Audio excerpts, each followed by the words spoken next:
Person is dead after a triple shooting overnight in Lynn, and this morning police are still searching for the gunman. Boston 25 News reporter Jessica Reyes is at the scene where police are still investigating. Jess, an alarming attack caught on camera. A boy is lured from his home by who he thought were his friends. Boston 25 News reporter Evan White is in Weymouth, where the boy's mother says her son had no clue what was about to happen. Heavy flames and clouds of smoke shut down the center of a local town. This is the old vacant R&T furniture building on West Main Street in Northborough. Police warn drivers to avoid the area as firefighters work to douse the flames this evening. Still in the dark after this week's nor'easter knocked out power in cities and towns all across Massachusetts. And electric companies say it could take the entire weekend to get the power back. Boston 25 News reporter Kelly Sullivan is live in Boxford this morning, where 90% of the town is without power. Kelly.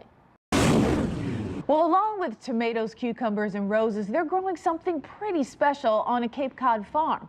It's hope. All right, the finishing touches on one of the most famous finish lines in the world. This week, crews painted this stretch of Boylston Street for the 122nd running of the Boston Marathon. 30,000 runners hope to cross that finish line Monday, greeted by hundreds of thousands of spectators out to cheer them on.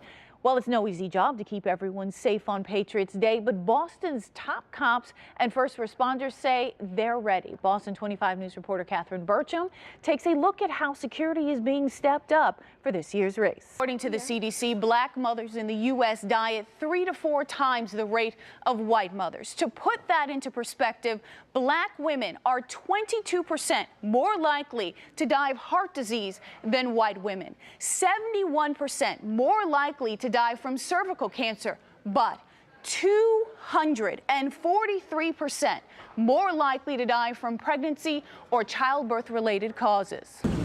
It was a historic election. 6 women of color seated on the Boston City Council last November. The council elected its first black female president just a month ago. I sat down with these influencers for a frank conversation about sexism, racism, and their vision for the future of the city. Your districts all elected you all, but there are still sentiments of racism. There are people who are dealing with this every single day. What do you wish that your example would change?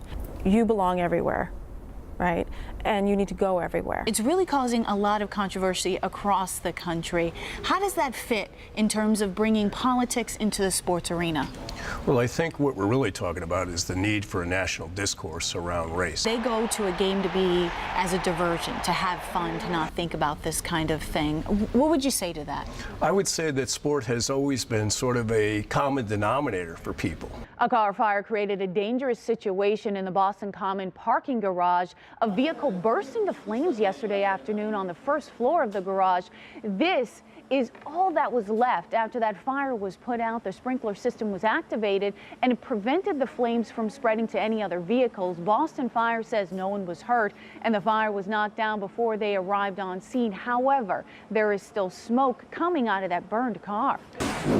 Self-driving cars are leaving the seaport and taking to roads all over the state. More than a dozen Massachusetts cities and towns have agreed to allow tests of autonomous vehicles. This week I spoke to state leaders. People in Fitchburg gathered to honor a 6-year-old girl who died this week. They met at the city's riverfront park last night. The young girl was found unresponsive at her home on Tuesday. She reportedly had bruises all over her body. Accidental alert created moments of panic at a town hall in Milford. Yesterday, the town's deputy police chief accidentally sent out an emergency message which said active shooter at town hall. The alert showed up on the cell phones of about 40 workers at the building. The deputy chief told us the message went out while he was testing the new alert system and showing town administrators how it worked. Former First Lady Michelle Obama is discussing her upcoming memoir. The book, titled Becoming, hits stores November 13th. It focuses on the former First Lady's experiences during her 8-year stay in the White House. Speaking to a crowd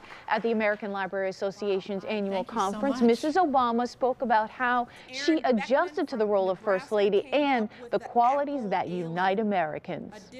You're all just people, you know, with stories to tell. And we're flawed and broken, and there's no miracle in our stories. It's just we're living life trying to do good. This is the second book Mrs. Obama has released. Her first, American Grown, came out in 2012 and focused on gardening. The federal government is being sued by Planned Parenthood. The organization is accusing the Department of Health and Human Services of making changes to its funding that favor abstinence-only approaches to curbing teen pregnancy.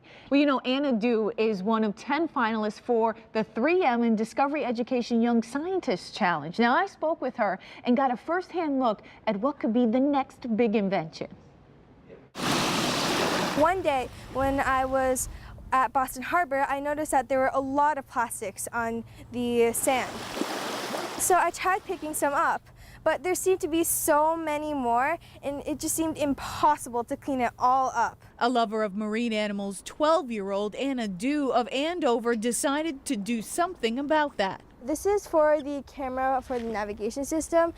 You would use this and connect it to a computer. She began work on this underwater device that uses infrared light to detect harmful microplastics in the ocean. Now her invention is gaining national attention. Anna is one of just 10 finalists nationwide selected by 3M and Discovery Education in the Young Scientist Challenge. Basically, my RV is split into two parts. The infrared system is the part that actually identifies what is plastics. As a finalist, Anna will get a chance to work with one of 3M's scientists to take her invention from detecting plastic in her backyard to detecting it in the world's oceans. The grand prize winner gets $25,000 and the title of America's top young scientist. Science has always been a big part in my life. And Anna tells me the biggest prize would be to save the ocean's animals from harmful plastics. I'm super excited to make something that can actually help the world. One guess where Anna wants to go to college.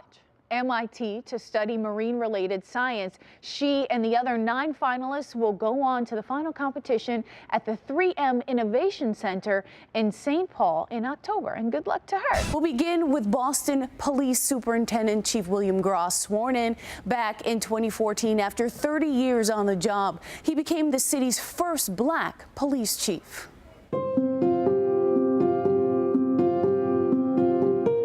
This is it. And this showcases history. I stepped into Boston Police headquarters and right into Chief William Gross's office, better known as his museum. And my #1 mentor, Willis D. Saunders. Tuskegee Airman, became a Boston police officer, rose to the rank of deputy. Chief Gross's journey from country kid to one of Boston's top cops started on his grandmother's farm in Hillsborough, Maryland. Pretty much she programmed me because all we would watch is Westerns and cop movies and cop TV shows. But soon the urban scenes in those cop TV shows became his reality. At 12, he moved to Dorchester to live with his mother and 2 sisters.